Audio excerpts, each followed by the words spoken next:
एक बूढ़ी अम्मा रहती है मदीने में, बूढ़ी नाबीना। ये अमीरुल मोमिनीन का शौक है।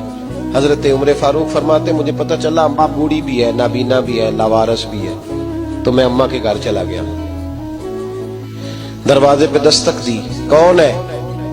तो मैंने कहा मैं खत्ताब का बेटा उमर हूँ। पता चला आपका काम करने वाला कोई नहीं, मैं रोज आया करूंगा, बर्तन धो जाया करूंगा, झाड़ू दे दूंगा, ताजा पानी भर के ला दूंगा, तो मुझे मौका दे दीजिए।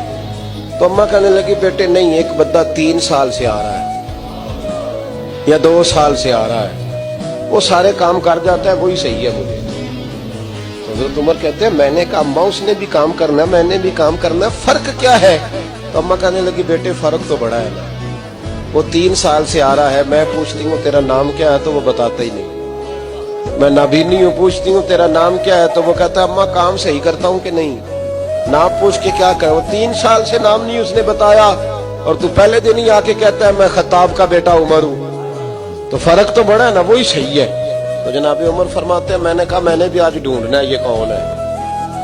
फरमाते मैं सारा दिन तो तलाश करता रहा, वो कोई ना आया, इशा के बाद भी कोई ना आया। मैंने कहा रात बेदार रहना पड़ा तो देखूंगा।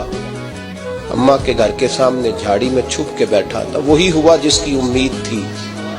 अमीरुल मोमिनीन अबू बकर सिद्दीक का दरवाजा खुला। कहते हैं सिद्दीक अकबर बाहर निकले, जूते लपेट के बगल में दबा लिए, खरामा खरामा बूढ़ी के घर गए। अमीरुल मोमिनीन खलीफतुल मुस्लिमीन, कहते मैं बैठा देख रहा था अबू बकर बूढ़ी अम्मा के घर में झाड़ू दे रहे थे, फिर मैंने देखा उनके बर्तन मांज रहे थे, फिर अम्मा के लिए अबू बकर सिद्दीक पानी भर के ला रहे थे, फिर ताज़ा खाना उसे दे रहे, खजूरें दे रहे थे। कहते हैं ड्यूटी करके अबू बकर बाहर निकले तो मैं सामने खड़ा हो गया, गौर से चेहरा देखा। मैंने कहा यार तू किस संदल का बना हुआ है, किन खुशबुओं में तू रचा हुआ है, तेरी तरतीब कितनी हसीन है यार, तेरा जो भी सफा उलटता हूं कोई नई खुशबू ही निकलती है, चल बता। बाकी बातें तो एक तरफ रही, ये जूते क्यों उतार के बगल में दबाए? तो सिद्दीक अकबर फरमाने लगे जूतों से आवाज पैदा होती है, तो मैं अम्मा की नौकरी करने जा रहा हूँ, दुनिया को तो नहीं ना बताना कि ड्यूटी कर रहा हूँ, इसलिए जूते उतार लिए हैं, मैं अपने और अपने रब के